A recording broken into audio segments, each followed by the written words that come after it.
سڵاو بینەرانی خۆشەویستی تەلەڤیزیۆنی کۆمەڵە ئەم کاتە و گشت کاتەکانی ژیانتان پڕ بێت لە شادی و کامەرانی. ئازیزان هاتوینەتەوە خزمەتتان بۆ پێشکەشکردنی ئەڵلقەیەکی دیکە لە زەنجیرە بەرنامەکانی دیدار و ڕابە. تەوەری بەرنامەم هەفتەیەمان بابەتێک لەخۆ دەگرێت لە ژێر ناونیشانی مانیفستی ئەدەبی کرێکاری لە نووسینی بەڕێز عەبدوڵڵا سلێمان مەشخاڵ. شیاوی ئاماژەی ئەم بەرنامەیە لەلایەن سعید ئەمانیەوە ئامادە دەکرێت. بۆ هیوایە ناوەڕۆکی بەرنامەکەمان جێگای سەرنجی ئێوەی خۆشەویست بێت. فەرمونون بۆ بینین و بیستنی.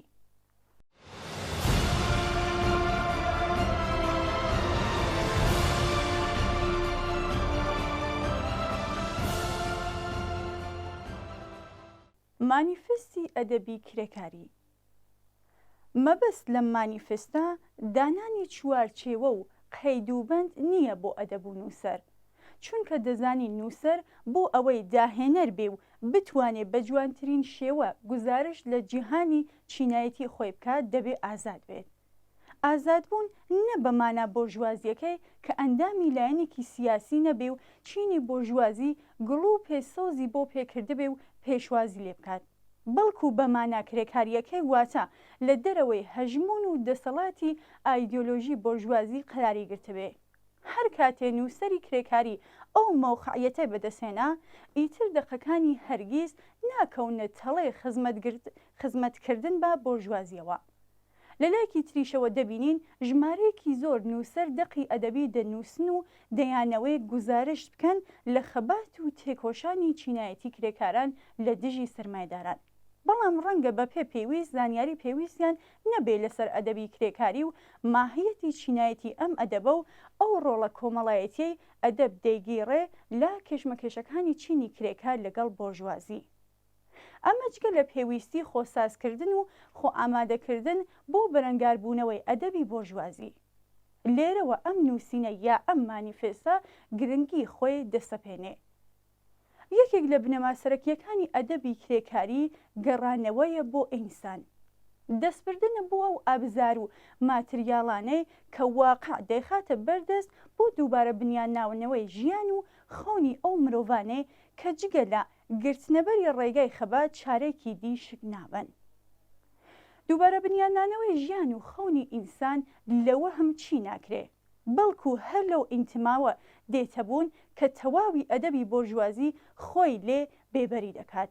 ئەویش ئینتمای ئەدەبە بۆ واقع و ژیان، ئینتمای ئەدەبە بۆ چین، ئینتما بۆ هێزی بەرهەمهێنانی کۆمەڵگا کە تروسکەی ئومید لە جوڵە و کردار و هەوڵەکانیدا وەک مرواری بەرهەتاو دەبریسکێتەوە. دەستگرتن بەم ئومیدە دەستگرتنە بۆ ڕۆحیەتە شۆڕەشگێرانەی کە کۆمەڵگای مرۆڤایەتی بە درێژایی مێژوو دەستی پێوە گرتووە. بارگاوی بوون بەو ئومیدە و جێخستنی زیاتری ئەم ڕۆحیەتە شۆڕەشگێرانەیە ئەرکی بێ ئەملا و ئەولای ئەو ئەدەبەیە کە ئێمە و ئەدیبانی وەکو ئێمە ئاڵا هەڵگرین بۆ پێیەی بارودۆخی ئابووری و کۆمەڵایەتی و سیاسی جیهان لە بەردەم هەڵکشان و داکشانێکی بەردەوامدایە. سیستەمی بازاری ئازاد و لیبرالیزمی نوێ جگەر لە تۆندکردنەوەی زەنجیرەکان و دەست و پێ کرێکاران دیاردەیەکی تری بۆ بەشەریەت نییە.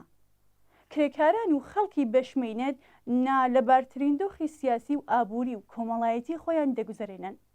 ژێرخانی ئابووری زۆرێک لە کۆمەڵگەکان دووچاری لەبەریەک هەڵوەشانەوەیەکی مەترسیدار بووتەوە. چینی کرێکار جگە لە مەینەتەکانی کار و ژیان دەرگیری سیاسەتێکە کە کۆمەڵێ بازرگانی سیاسی سەرقاڵن پێوەی و کە بەم هۆیەشەوە ئاستی ژیانی خەڵک فەلاکەتبارە و بەگشتی لە ژێر هێڵی هەژاریەوەیە. کەمبوونەوە یان نەبوونی خزمەتگوزاریەکان، کەمبوونەوە یان نەبوونی بیمەی تەندروستیەکان، کەمبوونەوە یان نەبوونی کار و بیمەی بێکاری، کەمبوونەوە یان نەبوونی ئاستی گونجاوی خوێندن لە قۆناغەکانی خوێندندا، کەمبوونەوە یان نەبوونی ئاسایش و دڵنیایی ژیان لای خەڵک، ئەمە سەرباری گرانی بازار و شەڕ و ئاوارەی و بەدبەختی کە بەرەوکی ئینسانەکانی سەر ئەم هەسارەیان گرتووە. لە دۆخێکی وادا ئەدەبی کرێکاری ناتوانێت ڕۆڵێکی بێلایەن بگرێت، ناتوانێت بێدەنگی هەڵبژێرێت، ناتوانێت قسە نەکات و جیهەتگیری خۆی بۆ خەڵکی بێشمێنەت بەیان نەکات. جهتگیری شۆناسی ئەو ئەدەبەیە کە ئێمە بە جددی قسەی لەسەر دەکەین و ئینتمامان بۆی هەیە. ئەدەبی کرێکاری لە هەلومەرجێکی ناسەقامگیری وادا دەبێ جەربەزانە بێتە مەیدان و گوزارشت بێ لەو دۆخە نەخوازراوە. دەبێ ئاوێتەی ئەو بەرگری و خەبات و تێکۆشانە بێت کە دەیانەوێت ئەو هەلومەرجە بگۆڕن، بەڵام گۆڕانکاریەک بە قازانجی خەڵکی ستەمدیدا. ناوبڕێکی کورتووی تێمە وڵاتان.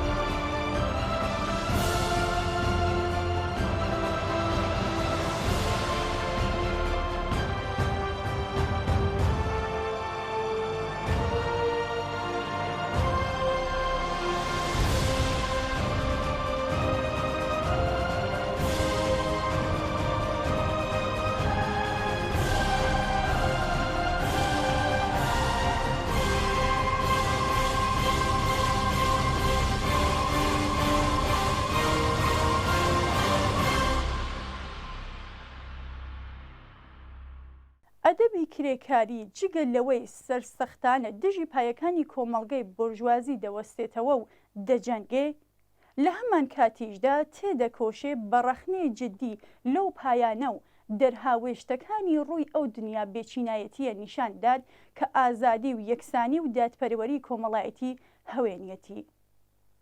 پایەکانی کۆمەڵگەی بورژوازی بە قەت پانتایی دنیا بوونەتە مایە دەرهاویشتنی کۆمەڵێ دیاردە و گرفت و دەرد بۆ ژیانی ئینسانەکان.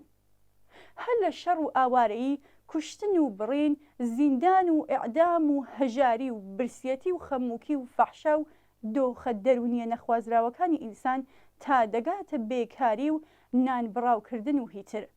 کۆمەڵە دەردێکن شانی ئینسان هەڵیان دەگرێ و دەسەڵاتی کۆنەپەرستی بورژوازی و کۆمەڵگا شانی خۆنیان لێخاڵی کردووە. لێرەوە ئەدەبی کرێکاری ڕۆڵێکی گرنگ دەگێڕێ لە ڕێسواکردن و دەرخستنی ماهیەت و جەوهەری دژە ئینسانی ئەو کۆمەڵگە و دەسەڵاتانەی ئەو کۆمەڵگەیە بەڕێوە دەبن. ڕۆڵ دەگێڕێ لە نابودکردنی ئەو بەرگریانێ کە بەرگری دەکەن لە مانەوەی دۆخی مۆجود.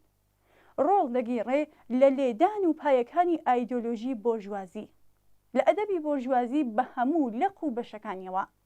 ئەدەبی کرێکاری ئەگەر ڕوونتر بدوێن ئەدەبێ کە دژ بە نیزامی سەرمایەداریە کە سەروەت و سامانەکەی لەسەر خوێنمژینی کرێکاران و خەڵکی زەحمەتکێش هاتووەتە دەست. دژی خانەوادە و خێزانی بورژوازانەیە کە بناغەکەی لەسەر چۆسانەوەی ئینسان دامەزراوە. دژی نیشتمان و نیشتمان پەرستیە کە ڕۆژانە لە گۆشە و کەنارەکانی ئەم جیهانە و لە ژێر ناوی پاراستنی نیشتمان هەزار ڕۆڵەی کرێکار دەکوژرێ و خوێنی دەڕژێ و بە سەدان هەزاریش ئاوارە و بێخانە و لانە دەکرێن. دژی ئائینە بە هەموو فۆرمە کۆن و نوێیەکانیەوە. بەم جۆرە ئەدەبی کرێکاری دژ بە سەرجەم ئایدۆلۆژی بورژوازی لە جەنگێکی نەبڕاودایە. ئەدەبی کرێکاری ئەدەبێکی سیاسیە. ئەدەبی چینێکە کە سەرقاڵی خەبات و سیاسەتکردنە لە پێناو دۆزینەوەی کلیلی چارەسەر و کردنەوەی تەلیسمی ئەزەلیەتی بورژوازی کە تەواوی فەرهەنگی زاڵ و سەرخانی ئابووری کۆمەڵگا تەبلیغی بۆ دەکەن. ئەدەبی کرێکاری ئەدەبێکە بە ئاشکرا ئینتیمای سیاسی چینایەتی خۆی بۆ چینی کرێکار دەردەبڕێ. ئەم ئەدەبە لە سیاسەتکردن ناترسێ و سڵ لەوەش ناکاتەوە بە ئەدەبێکی سیاسی ناوزەت بکرێ. سڵ لەوەش ناکاتەوە پێ بوترێ ئەدەبی مارکسیزم، چونکە بەکردەوە مارکسیزم سێبەر دەخاتە سەر ئەو ئەدەبە. ئەدەبی کرێکاری بێ سیاسەت و سیاسەتکردن مانایەکی نابێت. مادام ئەم ئەدەبە بە چینی کرێکارەوە پەیوەستە، مادام ئاوێتەی خەباتی ئەو چینەیە، بۆیە ئەدەب و چینی کرێکار وەکو حزب و چینی کرێکار دوانن و ناتوانرێت لە یەک داببڕدرێن. پەیوەندی نێوان سیاسەت و ئەدەب پەیوەندیەکی لە مێژینەیە. ئەدەبی بۆژوازی بەپێ جەوهەر و ڕۆڵە ناشرینەکانی لە جەنگە چینایەتیەکەی لەگەڵ کرێکاران زۆر جار ئیدعای سەربەخۆیی دەکات لە سیاسەت و حزب بۆ خۆڵکردنە چاوی خەڵکی ستەمدیدە و چۆساوە. دەڵێن دەبێ ئەدەب لە سیاست جیا بێت. دەڵێن دەبێ ئەدەب چینایەتی یان کرێکاری نەبێت، بێ ئەوەی ساتێک لە بیریان چوو بێتەوە کە ئەدەبەکەی خۆیان واتە ئەدەبی بۆرژوازی هەم سیاسیە و هەمیش چینایەتیە، بێ ئەوەی پێویست بکات بە ئاشکرا ئەو پەیوەندیە بەیان بکەن. بەڵام تا ئەو پەڕی بێشەرمانە بە بێشەرمی هاوار دەکەن و دەنگ هەڵدەبڕن کە ئەدەبی کرێکاری حزبیە و سیاسیە. بەڵێ ئەدەبی ئێمە مادام دژ بە ئایدۆلۆژی بۆرژوازیە، مادام دژ بە بناغەکانی دەسەڵاتی سیاسی سەرمایەدارانە، ئەدەبێکی سیاسیە. لە هەمان کاتیشدا مادام ئەدەبەکەی ئێمە ئەدەبی کرێکاری لە بەرژەوەندی کرێکارandایە لە جەنگی چینایەتی، کەوایە ئەدەبێکی چینایەتیە و بارگاویە بە ئاسۆیکی ئینسانی بەرز کە بێ هیچ دوودڵیەک دەچێتە سەنگەری پاراستنی بەرژەوەندی چینی کرێکار لە دژی سەرمایدار. ئێمە ئەدیبانی کرێکار دەبێت چینی کرێکار بە ئەدەب و هونەری خۆی ئاشنا بکەینەوە. چینی کرێکار ئاشنا بکەین بە نووسەرانی ڕابردوو و ئێستا، کولتوری چینایەتی و شۆڕەژگەرانەی خۆی بخەینە بەردەستی. لە ڕێ بەرهەمە ئەدەبیەکانمان و دەقەکانمان چەند نووسراویان وەرگێڕدراو دەستیان بگرین و بیان گێڕینەوە سەر گەنجینە لە بنەهاتووی ئەدەبیاتی ڕادیکاڵ و ڕۆح بە بەرداکردنەوەی پەیوەندی لە مێژینەی نێوان چێنی کرێکار و ئەدەب و هونەر و ئامانج و خواستەکانی. ئەگەر ئەمەمان کرد ئەوە توانیمانە لەو ئامانجە تێبگەین و بەکرداریش ئەو تێگەیشتنەمان بەیان کردووە. بە پێچەوانە ئەگەر ئەو کارە نەکەین، ئەوە هۆکارەکە هەرچێک بێت نەمانتوانیوە لە ئامانجی ئەدەبی کرێکاری و شۆڕەژگێرانە حاڵی بین. لێرەوە دەرکردن و بڵاوکردنەوە و وەشاندنی گۆڤار و ڕۆژنامە و سایتی ئەلکترۆنی دەتوانێت وەک زەمان حاڵی ئەو ئەدەبە ڕۆڵی گرنگ بگێڕێ لە بردنە پێشەوە و بڵاوکردنەوەی ئەدەب و هونەری کرێکاری. چینی کرێکار دەبێت لە ڕێگەی هەوڵ و تێکۆشانی ئەدەبی کرێکاری و ڕەخنەی ئەدەبی مارکسیستیەوە ئەدەبی کرێکاری و ناکرێکاری لە یەک جیا بکاتەوە، تا دەگات بە ناسینی ڕەگەزەکانی ئەدەبی کرێکاری و وەستانەوە بەرامبەر بە هەموو ئەو هەوڵانەی کە دەیانەویست ئەدەبی پۆلیتاریای سەدەی بیستەم دووچاری پاشەکشە و فۆتان بکەن. نابێت لە یادمان بچێکە بزوتنەوەی ڕیالیزمی سۆسیالیستی کە بەو تەوەژم و ڕێبازە ئەدەبی و هونەریە دەوترێ کە لە دوای شۆڕەشی ئۆکتۆبر لە وڵاتی یەکێتی سۆڤیەتی جاران هاتە ئاراوە و گەشەی کرد و بوو بە بزوتنەوەیکی ئەدەبی ئەنتەرناسیۆناڵی مەزن. گەشەی ڕیالیزمی سۆشیالیستی هەر تەنها یەکێتی سۆڤیەتی نەگرتەوە، بەڵکو ئەو دەوڵەتانەشی گرتەوە کە بە دەوڵەتانی سۆشیالیست یان بلووکی ڕۆژهەڵات دەناسران. ئەم ستایلە لە بنچیندا لەسەر کولتوری پرۆلێتاریاوە سەری هەڵداوە.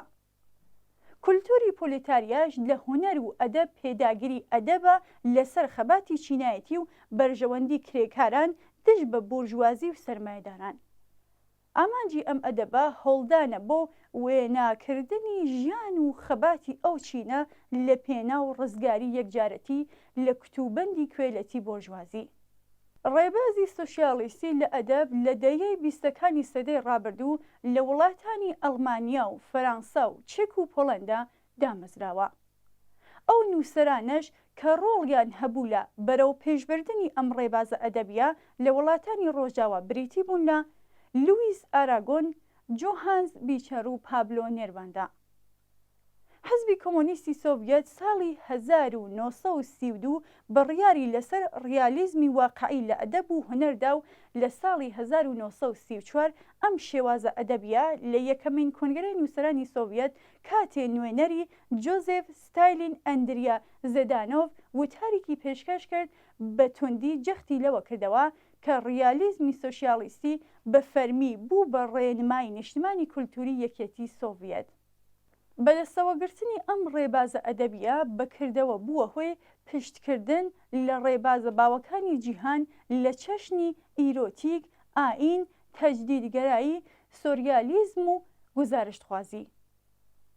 وەک هاپشتیەکی چینایەتی بەرامبەر بە یەکەمین کۆنگرەی نووسەرانی یەکێتی سۆڤیەت لە 26 و 27 نیسانی 1935 لە شاری شیکاگۆ و بە پاڵپشتی جۆزێف ستالین گرنگترین کۆنگرەی نووسەرانی چەپی ئەمریکا بەسترا کە شاعران و ڕۆمان نووسان و ڕەخنەگەران و ڕۆژنامە نووسان تێدا بەشدار بوون. والدۆ دەیڤید فرانک بە پشتیوانی حەزبی کۆمۆنیستی ئەمریکا بوو بە یەکەمین سەرۆکی یەکێتی نووسەرانی ئەمریکا. ڕەگی مێژووی ڕیالیزمی سۆشیالیستی دەگەڕێتەوە بۆ ناوەڕاستی سەدەی 19ەم، بەڵام ئەم ڕیالیزمە گۆڕانی بەسەردا هات و پێ بەپێ تێپەڕبوونی زەمن ئەمیش لە ناوەڕۆکە کۆمەڵایەتیە شۆڕەشگەرانەکەی بەتاڵ کرایەوە و خرایە خزمەتی سیاسەتەکانی ستالین و یەکێتی سۆڤیەت کە ئەو کات چەند هەنگاو لە ئەرکە کۆمەڵایەتیەکانی خۆی دوورکەوتبووە. ڕخنەی ئەدەبی مارکسیستی ئەرکیەتی ناوەڕۆکی ئەو ڕیالیزمە شی بکاتەوە و جارێکی تر بەگەڕانەوە بۆ ئینسان بە عەزمێکی پۆڵاینەوە پێ لەسەر پایەکانی ئەدەبی کرێکاری دابگرێت و گەشە پێ بدات.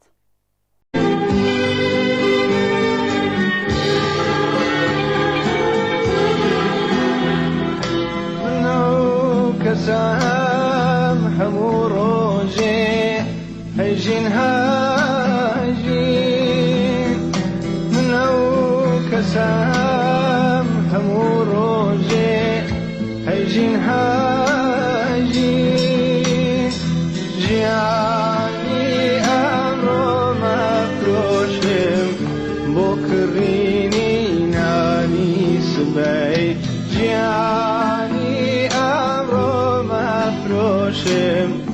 بۆ کڕینی نانی سبەی ئەمڕۆژ دیسان هاتوومە دار هەژین هاژین ئەمڕۆژ دیسان هاتوومە دار هەژین هاژین ژیانی ئەمڕۆ بفرۆشم بۆ کڕینی نانی سبەی لێم ناکرێ خاوەنی نان لێم ناکرێ لێم ناکرێ خاوەنی نان لێم ناکرێ هەنایەکێم فەنگاوەتە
ئەدەبی کرێکاری خاڵی نییە لە تەکنیک و ئستاتیکا، بەڵکو هەڵگری جۆرێک لە ئستاتیکایە کە خاڵی لێوەهستانی لەسەر بنەمای ململانێ و بەرەنگاری وەستاوە.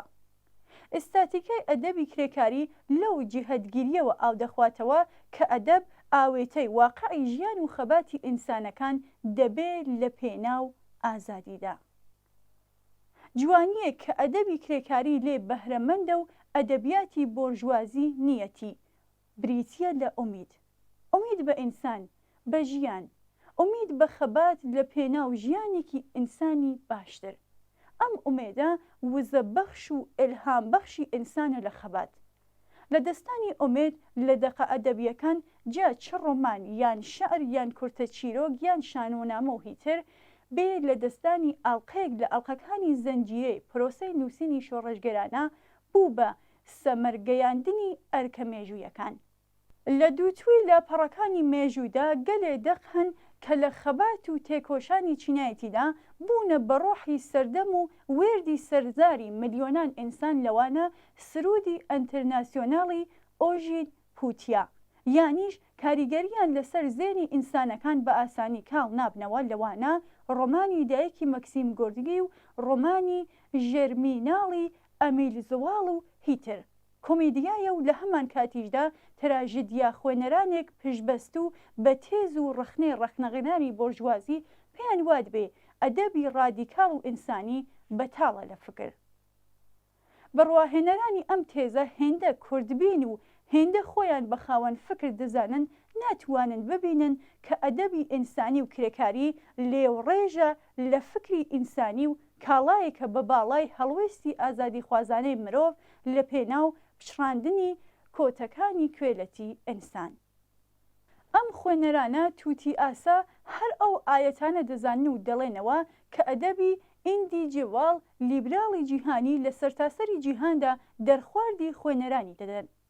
ئەو خوێنەرەی پێ وایە ئەدەبی کرێکاری و مارکسیستی خاڵین لە فکر نە لە کرێکار وەک چینێکی بەرهەمهێنەر و بۆنیادنەری کۆمەڵگە و ژیان حاڵیبوونە و نەدەزانن مارکسیزم چییە و چ ڕۆڵێکی مێژووی گێڕاوە و دەگیڕێ لە ململانیە چینایەتیە فکریەکان. ئەو خوێنەرانە لەلایەن پەروەردەکارانیانەوە وا حاڵی کراون کە مارکسیزم بە کەڵکی هیچ نایێت بێ ئەوەی کتێبێکی مارکسیان خوێند بێتەوە و کاریگەریش هەر وەک تاک ببین و هەرگیز بیکردنەوەیان ڕێ ئەوەیان پێنادات کرێکار وەکو چینێکی کۆمەڵایەتی ببین و لە ڕۆڵی کۆمەڵایەتی ڕێبازی فکری و ئەدەب و هونەر بکەن. ئەم جۆرە خوێنەرە کە مەعریفە تەنها لە خوێندنەوەی چەند کتێبێک دەبینن کە زانیاریەکانیان دەستی دوو و دەستی سێ و زۆر دڵڕەشانەوە سەنگەریان لە مارکسیزم و چینی کرێکار گرتووە. مۆدیلی ڕۆشنبیرانی کوردیش باسی دەردەقیزەونەکانی کۆمەڵگە ناکەن، خۆیان لە گەلێ دیاردە دەبوێرن. باسی مارکسیزم و سۆشیالیزم تووشی هیستیریا و سەرئێشەیان دەکات. مەسەلەی ژن و منداڵ و قوتابخانە و پەروەردە و بیکاری و هیتر بەکاری خۆیان نازانن، وەک ئەوەی ئەو ڕۆشنبیرە بەڕێزانە لە کۆمەڵگا نەژین. من وای دەبینم قسەکردن لە هەر جومگەیەکی ژیان و کۆمەڵگا هەر لە سیستەمی بەڕێوەبردننی دەسەڵاتەوە بگرە تا دەگاتە چارەسەرکردنی گرفتەکانی ژینگە ئەرکی ڕۆشنبیرانە. ڕوتی لیبراڵی کوردی جۆرە ڕۆشنبیرێکی سەقەت و ناکارا و نائەکتیڤی کۆمەڵایەتی وای بەرهەمهێناوە کە لەگەڵ مانای ڕاستەقینەی ڕۆشنبیر ناکۆکە و ناتوانێت بچووکترین زەمینە بۆ ئاڵ و گۆڕ بسازێنێ. داهێنان و هەزری ئازادیش لەلایەن ئەم مۆدێلە لە نووسەران و ڕۆشنبیران لەسەر جەستەی مێدیای کوردی قڕخ کراوە بۆ ئەو ناوانەی کە لەلایەن ڕەهەندیەکانەوە گڵوپی سۆزیان بۆ هەڵدەکرێ. بەزوتنەوەی ئەدەبی کوردی ئاخنراو بە کۆمەڵێ ئایدیای وابەستەی کە تێدا زەمینەی ئازاد و ڕزگاری نووسەر خۆی لە چوارچێوەیەکدا قەتیس کردووە کە کوێلەبوونی نووسەر و ڕۆشنبیری کوردی بەرهەم هێناوە و بەرهەم دەهێنێتەوە. ڕەفەزکردنەوەی ئەم قۆرغسالاریە نێو بزوتنەوەی ئەدەبی لیبراڵی کوردی لەلایەن نووسەری ئازادەوە هەنگاوێکی سەرەتاییە لە ئاستانەی حەزرێکی چالاک و کاریگەر کە لە توانایدا بێت هەنگاوەکانی لە ئەرکە بێ ئاملاو ئەولایەکانی خۆی دەستنیشان بکات و ئەنجامی بدات. کۆمەڵە ئەرکێک کە تا ئەم ساڵانەی دواییش جێی بایەخی جدی نەبوونە بۆ نووسەران. دەستڕاگەیشتن بە بردبوونەوە و ڕەخنێکی قوڵ لەو سونەت و ڕێڕەوە پەیڕەوکراوەکانی ناو جیهانی نووسین گرنگە، چونکە تا هەزری ئازاد فراهەم نێت داهێنان بەمانای گشتی وشەکە دروست نابێت. ئەدەب لە پەیوەندیەکی بەتینە لەگەڵ فکر. ئەدەب خاڵی لە فکر بوونی نییە. ئەوەی پێی وایە ئەدەبی ڕادیکاڵ و کرێکاری خاڵیە لە فکر و فکریش تەنها لە تێڕوانین و دنیابینینی چەند بیرمەندێکەوە بینی پێ بزانێ یانە لە هەژاریەکی فکری قوڵ دەژیت. ئەوەشی ئەم ئەقڵیەتەی بەخشیوەتە ئەم خوێنەرە عەجیبانە هەر ئەو پەروەردەکارانن کە لە گروپی ڕەهەندەوە هاتنە دەرەوە و لە ئەنجامیشدا سوپایك لە خوێنەری ئیفلیجی فکری پەیدا بوون و هاتنە مەیدان کە تووتی ئاسا هەر خەریکی وتنەوەی قسەی چەند بیرمەندێکن و لە لایەکی تریشەوە دژایەتی ڕەکالیزمی کۆمەڵگا تووشی هیستریایان دەکات. ئەدەبی کرێکاری ئەدەبی ڕاهێنانی ئینسان نییە لەسەر شکرانە بژیوی و ملکەچکردن لە ئاست نائەداڵەتیەکانی ژیان، بەڵکو ئەدەبی بارهێنانی ئینسانە لەسەر بەگژداچوونەوەی ستەم و دیاردە دزیوەکانی کۆمەڵگا. ئەدەبی کرێکاری ئەدەبێک نییە مرۆڤ تەسلیمی قەدەر بکات، بەڵکو بە پێچەوانەوە قەدەر تەسلیمی ئینسانەکان دەکات. ئەدەبێک کە هەوڵ دەدات ئینسان لە وەهمی ئاین و کتوبەندی کوێلەتی دەرباز بکات و ئینسان وەک خۆی ببینێت، واتە ئینسان وەکو ئینسانێکی داهێنەر خولقێنەر لە دەرەوەی پەت و زەنجیر. بینینی ئینسانی ئازاد و بەهرەمەند لە توانە تەنها لە توانای بێ ئەندازەی ئەدەبی ئینسانیدایە. کوێلە ناتوانێت داهێنەر بێت و ناشتوانێت تا ئاستی ئازاد بوون بەرز بێتەوە. ئەگەر لە ڕێگەی شۆڕشێکی کۆمەڵایەتیەوە سیستمی کوێلەداریەتیەکەی تفروتونانەکات. سیستمی چینایەتی کە لەسەر چۆسانەوەی ئینسان بەدەستی ئینسان دامەزراوە و بناغەکەی لە غەدەر و ستەم و زۆر بنیادناوە هەرگیز ڕێ بە ئینسانە ژێردەستەکان نادات ئازادانە ڕەفتار بکەن، بەڵکو لە چوارچێوەی کۆمەڵە یاسایەک بەندیان دەکات و دەیان کاتە دیلی بەرژەوەندیە چینایەتیەکان. ئەدەبی کرێکاری ڕێک دژ بەم دۆخە دەجەنگێ و هەوڵ دەدات ئەو هەلوو مەرجەمەی نەتبارەی ژیانی ژێردەستەکان لە دەقە ئەدەبیەکان نیشان بدات و گزارشت بێت لە خەباتیان بۆ ئازادی. دەیەوێت وێنای ئازادی و ڕزگاری بکات، وێنای تەواوی ژیانی ئینسانەکان بکات بە هەموو جوانی و ناشرینیەکانیەوە.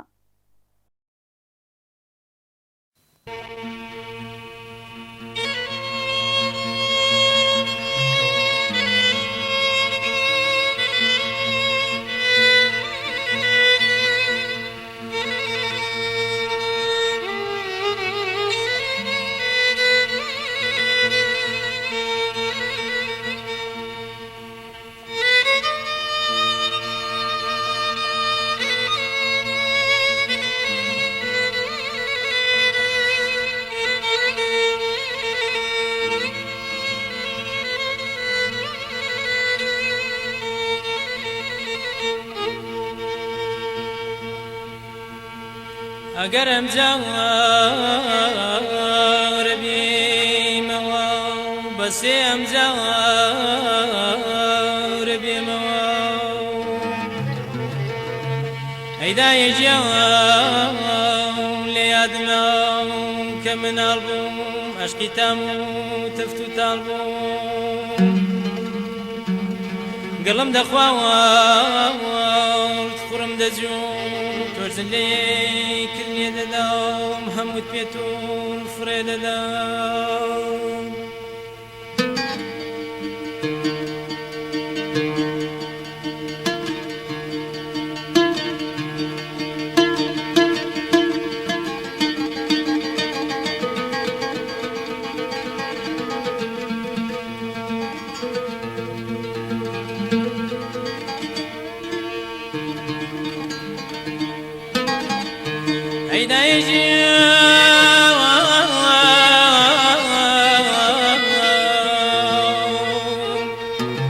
ئێستا گەورە مناڵیم عەشقی تامی و تفت و تاڵی من بەتەشی کەی مناڵی دەیڕێسمەوە دار و بەرد و گوڵ و قوڕ چیم بێتەڕێ دەیلێسمەوە من بەتەشی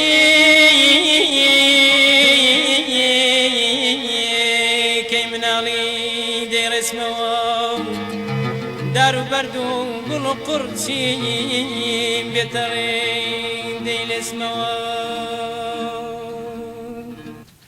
نامەوێ وەنگ دیل بژیم من ژینی ئینسانم دەوێت بەگەرەی وشکی ژیانم بەم دەکا جانم دەوێت ئەس دەکەم چێژی ژیانی لەمەی نەتدام بکەم بۆ برینی کۆنی بێژوم ئەمڕۆ ئەتوانم دەوێت نامەوێت چیتر ببینم ڕەنگی زەردی کۆت بکەم نامەوێت چیتر ببینم ڕەنگی زەردی کۆت بکەم ڕەنگی سوور و لێوی بەبزە و چاوی شادانم دەوێت ڕەنگی سوور و لێوی بەبزە و چاوی شادانم دەوێت چاوی شادانم دەوێت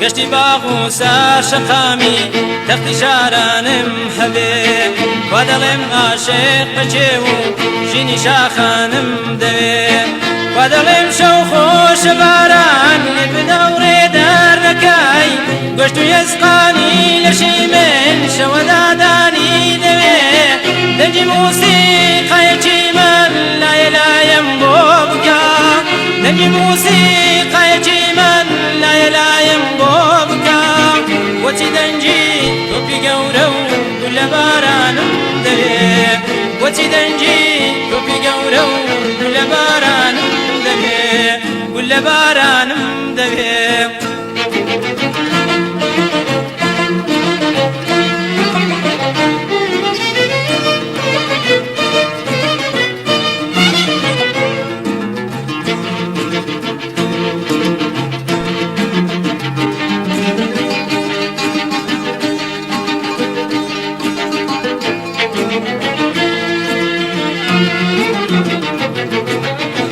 ورشە ورشی بەرقی شاری دوورم زۆر جاردینی بەشاو من دەڵێم شارم دەوێ شاری چراخانم دەوێ تا لەوێ ئاڵای ئەوین و خۆشەویستی ئاو بکەم شاری خۆش و پەر لە خەندا و خەڵکی بێژانم دەوێ دووکەڵی هانەی هەناسەی بێمەژانانێم دەدا دووکەڵی هانەی هەناسەی بێمەژانانێم دەدا بێم بەرەولوت کەیمە بەستێم ڕانەوەستانم دەوێ بێم بەرەولوت کەیمە بەستێم ڕانەوەستانم دەوێ ڕانەوەستانم دەوێ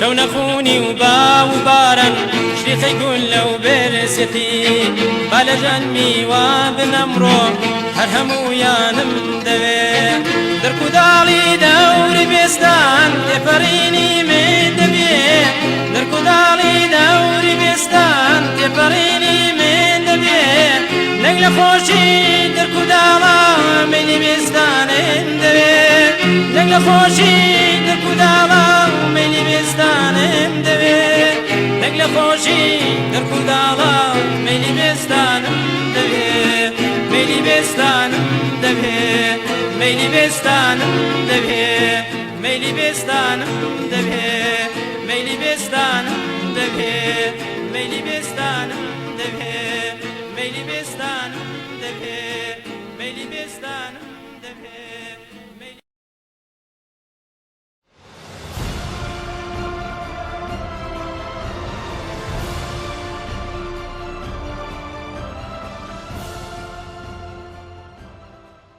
بەڵێ ئازیزان و خۆشەویستان بەم جۆرە گەیشتنە کۆتایی بەرنامەی ئەمڕۆشمان بەو هیوایە ناوەڕۆکی باسەکان جێگای سەرنجی ئێوەی ئازیز بوو بێتن تا بەگەیشتنەوەمان لە بەرنامەکی ترماندا ماڵەوە.